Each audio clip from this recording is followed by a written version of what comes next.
Hola, buenas tardes. Decíamos ante todo el mundo que Europa era la solución.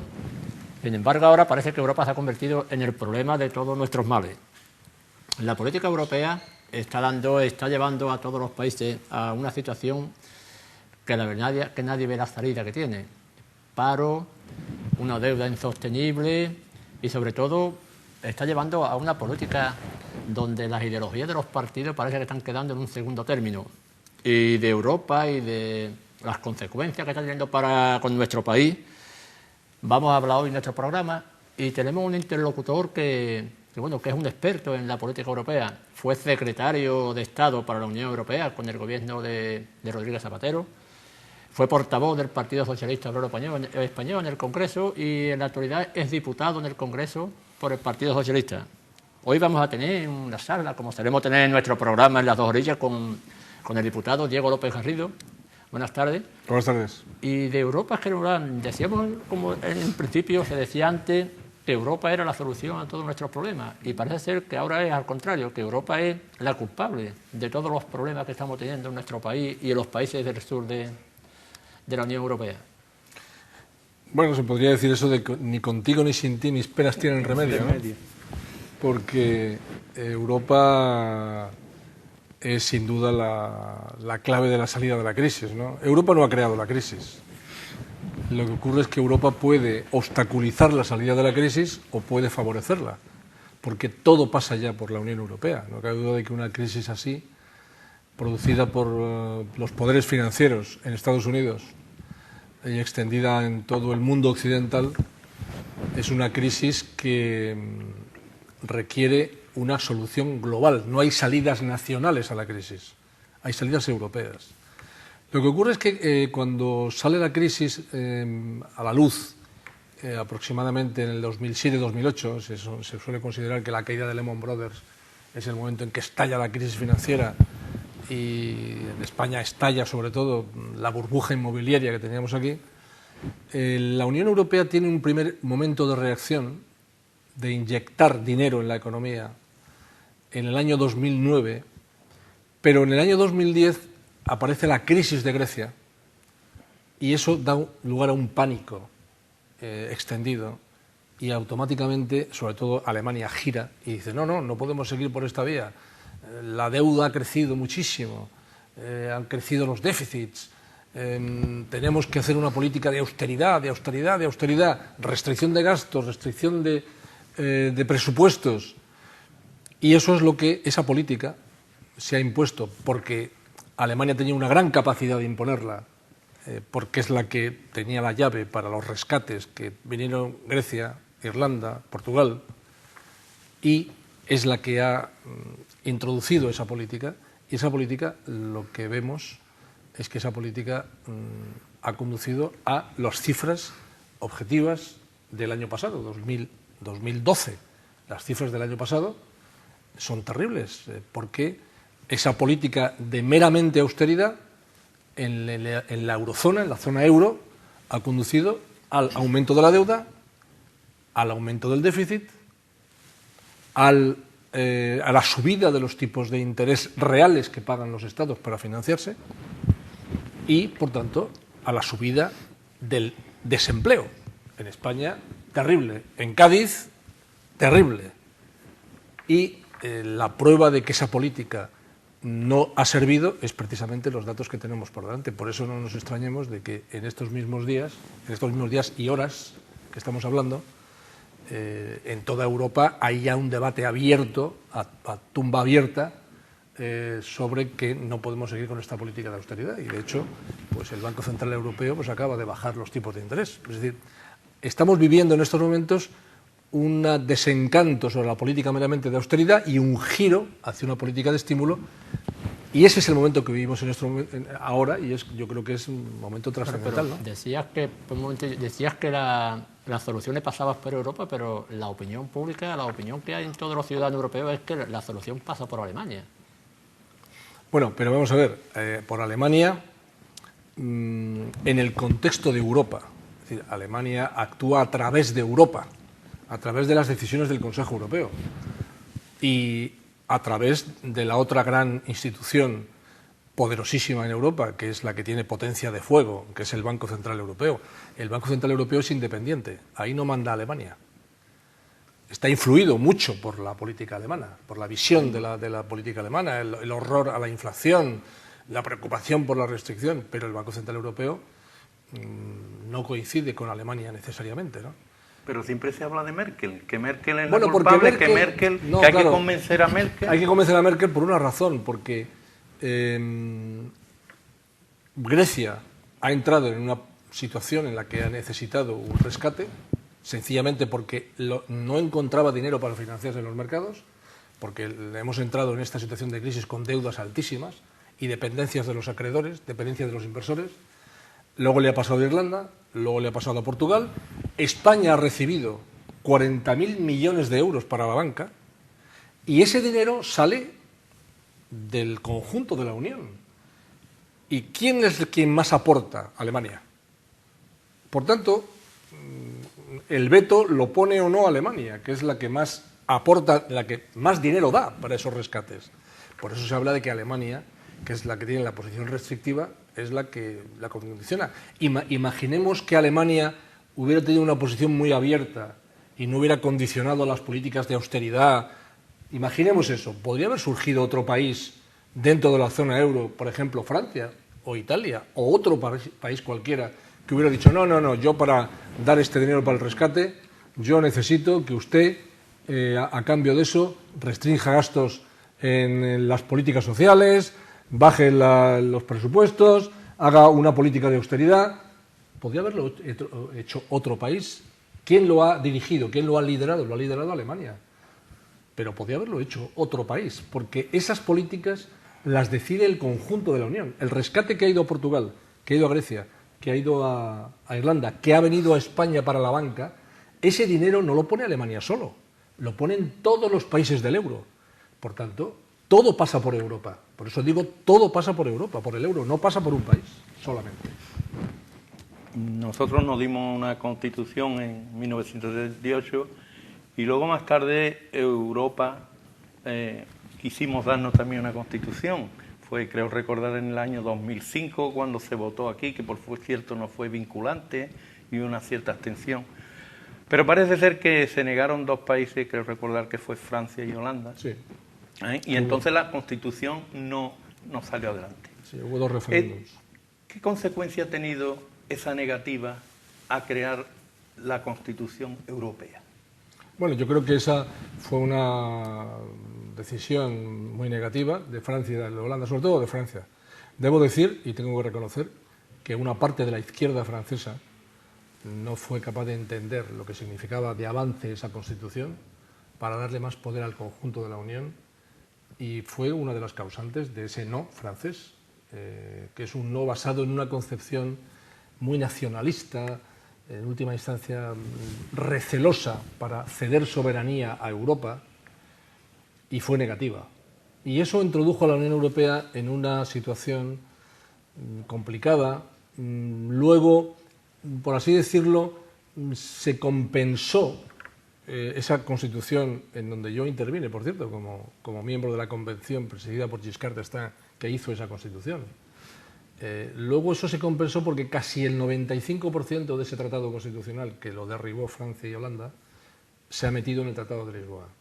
Pero no cabe duda que entramos en un periodo, tuvimos como una década, la década primera del siglo XXI, enfrascados en un problema interno de a ver cómo hacíamos la Constitución, las instituciones enfrascados. Y la crisis que llega al final de esa época, 2007, 2008, 2009, esa crisis en la que todavía vivimos, esa crisis pilla a Europa metida en ese debate absurdo, institucional, interno, y la pilla desarmada. Que el problema de la crisis, el primer problema con el que se encuentra Europa, es que no tiene instrumentos para poder oponerse a esa crisis. Si nosotros comparamos a Estados Unidos con Europa, nos damos cuenta que en Estados Unidos las cosas van mejor. Estados Unidos tiene mucha más facilidad para decidir. Allí, entre el presidente Obama, elegido por sufragio universal, y el Congreso de los Estados Unidos, más la Reserva Federal, que tiene un mandato muy amplio de intervención en la política monetaria, pueden decidir. Y ellos, bueno, estos mismos días leíamos en la prensa cómo el presidente de la Reserva Federal, el gobernador, por así decirlo, del Banco de Estados Unidos, del Banco Central de Estados Unidos, que es Ben Bernanke, ha dicho, no, yo voy a seguir comprando bonos, voy a seguir inyectando dinero, inyectando liquidez, voy a dar liquidez a la economía estadounidense para que no se pare, para que se cree empleo, para que vayamos adelante. Eso no ha sido capaz de hacerlo Europa, porque la Unión Europea no es un Estado, es un conjunto de Estados. Y hemos hecho una construcción europea deficitaria porque hemos hecho una moneda única, ahora mismo en 17 países, pero los poderes del Banco Central Europeo no son los que tiene el Banco Central de Estados Unidos, no tiene tantos poderes. Por lo tanto, nos hemos desarmado de algunas cosas, no podemos devaluar, no existe la peseta ya, solamente existe el euro, no se puede devaluar, un país no puede devaluar el euro, tendría que hacerlo el conjunto de la Unión Europea, y no podemos defendernos frente a situaciones de falta de competitividad. Ese es el problema en que está metido la Unión Europea. Por eso es por lo que la única salida es darle más poderes a Europa, más poderes al Parlamento Europeo, más poderes al Banco Central Europeo, y con una política adecuada. Una política adecuada que, por cierto, yo creo que es la que va a confrontarse en las elecciones del año que viene al Parlamento Europeo, que son elecciones importantísimas, porque los europeos van a decidir qué política quieren de verdad. Si la política de austeridad a ultranza, que nos ha conducido a cada vez más desempleo, especialmente en países llamados periféricos, como es el caso de España, o una política de estímulos también a la economía, que es de lo que han hablado precisamente estos días el primer ministro italiano, con el primer ministro francés, con Hollande, y con el primer ministro español. Esa es un poco la solución. Merkel está aguantando, no moverse, porque tiene elecciones en octubre, pero no llegamos a octubre. Es absolutamente crucial que en el Consejo Europeo de junio, en ese Consejo Europeo de junio, es crucial que ahí dé un giro la Unión Europea hacia otro tipo de política económica que nos saque del atasco. Claro, pero ¿no resulta un poquito penoso, por decirlo de alguna forma, que un presidente de un gobierno diga que no está haciendo la política que le gustaría hacer? Y decía el otro día, decía un economista, que Europa se ha metido en una dinámica de política tecnócrata que impide que los partidos de los gobiernos hagan la ideología suya propia. Bueno, lo que pasa es que en la Unión Europea, al tener una moneda común y al estar metido en un mundo globalizado, es ilusorio pensar que un país por sí mismo solamente puede salir de la situación. Es ilusorio.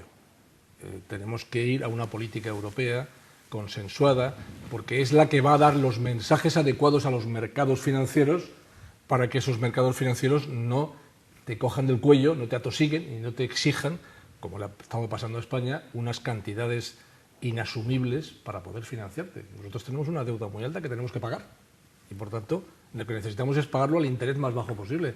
Para conseguir eso necesitamos a Europa.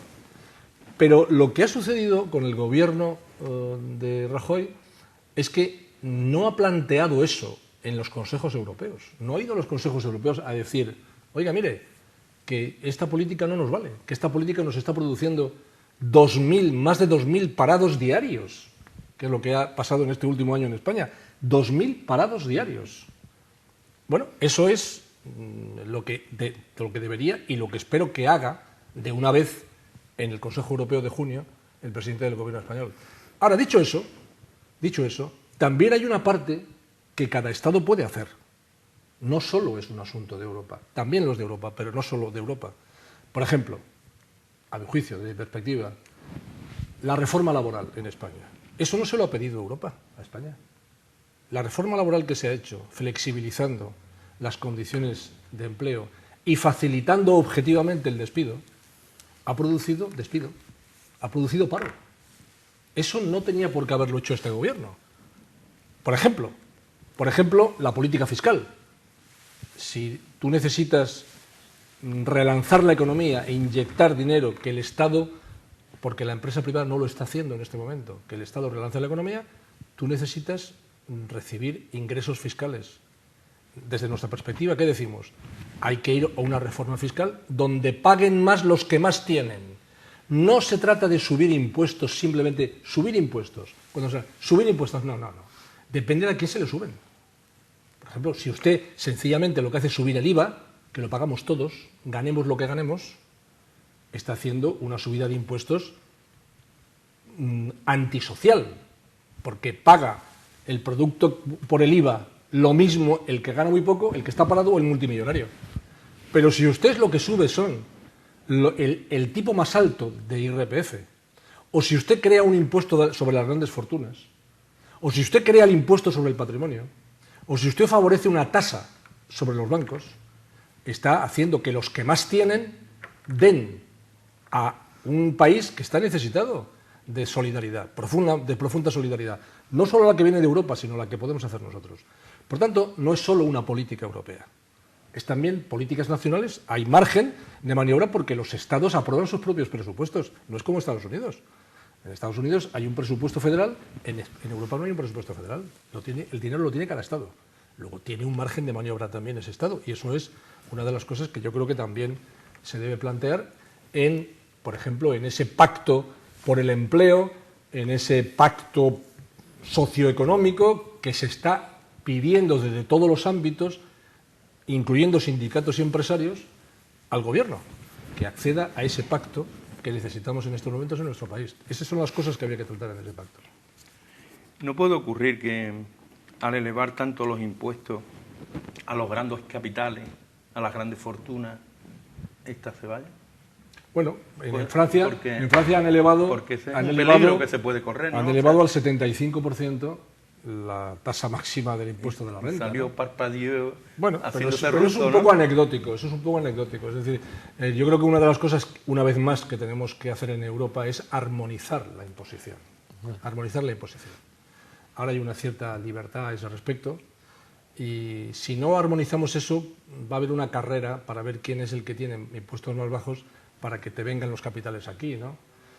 Yo creo que hay que ir también en esa dirección y se están creando las condiciones. Yo creo que ha sido positivo el que 11 países de la Unión, al final, aunque fuese el último arrastrando los pies, pero llegó también el gobierno español, están creando una cosa que se llama la tasa de transacciones financieras internacionales. Es decir, unos impuestos sobre las transacciones financieras especulativas, que no conducen a nada, que no crean riqueza, que no sirven de nada, que no están creando economía real, sino que es una economía virtual. Bueno, esos son pasos positivos, ¿no? Pero la teoría de que, bueno, no podemos subir mucho los impuestos porque entonces los capitales, bueno, yo creo que eso se va desvaneciendo porque ya no podemos seguir en esa dirección. Es que ahora mismo la propia OCDE, la Organización de Países Más Desarrollados del mundo, que tiene su sede en París, la OCDE está proponiendo una vigilancia específica sobre las multinacionales que resulta que no pagan impuestos. Las grandísimas empresas no pagan impuestos. Es que eso es imposible. Segundo tema, fundamental, los paraísos fiscales. Los paraísos fiscales son el arma que te impide hacer una política verdaderamente progresiva para que aporten más los que más tienen. Esa es una de las grandes claves de esta crisis. Una de las grandes claves de esta crisis es esa moda que iniciaron Reagan y Thatcher hace 30 y tantos años, ahora acabo de morir precisamente Margaret Thatcher, y se ha recordado, que consiste en que había que bajarle los impuestos a la gente que más tenía. Es que los descensos, los desplomes de los impuestos en la Unión Europea y en Estados Unidos han sido enormes en los años 80, en los años 90, a partir del momento en que entran Reagan y Thatcher a gobernar. Y eso ha sido una oleada que ha llegado a muchísimos otros países, pero si nos fijamos ahora mismo en los países que mejor han resistido la crisis en Europa, ¿quiénes son los que mejor han resistido la crisis? Los países nórdicos. Los países nórdicos que tienen una industria poderosa y que tienen impuestos muy altos a los más ricos. El nivel de presión fiscal mayor en Europa lo tienen los países nórdicos, Suecia, Finlandia, Noruega. Esos son los países que tienen, Dinamarca, presión fiscal muy alta. esos son los que mejor han resistido la crisis. ¡Qué casualidad! Pero tienen también una cultura, ¿no? Tienen una cultura sí. de saber, de pagar impuestos. Exactamente. Eso es una cultura que eso es tienen verdad. también, ¿no? Eso es verdad. Claro, pero Aquí estamos esto tratando siempre de esto engañar, de que aquí vamos. con IVA o sin IVA, la típica frase, ¿no? Exactamente. Claro, lo que pasa es que esto, que sirvía un poco, que aquí cada vez que salen los empresarios, hablando, me refiero a los empresarios, los grandes empresarios, no a las pymes, que son las que sufren mayoritariamente la crisis, ¿no? Nada más que la solución para ellos es bajada de salario. Y ahora sale que un tanto por ciento elevado del PIB español es dinero que está en Suiza, de los empresarios. Sale lo de la fábrica esta de pakistaní, que se ha caído donde las grandes empresas españolas, muchas de ellas, hacen las ropas allí. Claro, dice, bueno, algo también deben de hacer, ¿no? Porque en eso ha tenido mucho que ver el que se facilite por parte del poder público ese tema. Yo creo que la reforma laboral ha sido una decisión suicida. Yo tengo la peor. No tiene nada positivo, en tu opinión, ¿no? La reforma laboral tiene una parte que es el decir, bueno, vamos a flexibilizar las relaciones internas de la empresa para que los trabajadores puedan incluso ser deslocalizados, que puedan ir a una parte. Bueno, tiene una parte, pero esa parte no se aplica en momentos de crisis y de recesión como hay ahora mismo. ¿Qué se ha aplicado de esa reforma laboral? Esa parte no. Se ha aplicado la parte que facilita el despido. Esa es la verdad. Cuando tú, en situación de recesión profunda, como estamos en España, estás facilitando el despido masivo, se produce despido masivo. Y claro, es una operación, desde el punto de vista de los empresarios, también emplearía la expresión suicida, porque lo que puede relanzar la economía es el consumo. Si tú echas a la gente a la calle y si cada vez hay menos capacidad de consumir, es un círculo vicioso en el que se entra, que no tiene fin. Tiene que llegar un momento en que tienes que pegar un frenazo a esa situación, porque es que si no nos vamos al hoyo directamente. O sea, la prueba es el crecimiento galopante del paro en España. Un crecimiento que no tiene precedentes. Y en eso, a mi juicio, tiene muchísima culpa esa reforma laboral. Por eso, esto que está diciendo el gobierno, de que no, gracias a la reforma laboral no ha habido más paro. Bueno, me parece una cosa de una insensatez absoluta, pero ¿cómo? Más aún. Pero si la reforma laboral es la que ha permitido una enorme facilidad de despido masivo. En España tenemos que recuperar la capacidad de consumo, porque eso es lo que en definitiva va a relanzar la economía. Ese es el asunto. Los empresarios que inviertan, primero con una mayor capacidad y liquidez, que ahora mismo brilla por su ausencia, pero el tema es que esos empresarios invertirán cuando vean que tienen una capacidad, una perspectiva de venta, de relanzamiento económico, y se irán a la inversión. Pero si la perspectiva que tiene el empresario es esto cada vez va a ir peor, cada vez menos consumo, cada vez menos demanda, no voy a invertir. El problema de España ahora es que no ingresa, ¿no? El problema no es de gasto, el problema es que no ingresa. El problema que tenemos en España ahora mismo es que al Estado no ingresa dinero. No ingresa dinero, primero porque por ese efecto que hay de recesión, de caída, y por esa razón de que en España tenemos un sistema fiscal profundamente injusto. Ahora el Gobierno parece ser que va a abordar, en el Programa Nacional de Reformas, parece ser que va a abordar el tema del impuesto de sociedades. El impuesto de sociedades en España es una cosa escandalosa. En España tenemos 20 y tantos % que es el tipo legal del impuesto de sociedades.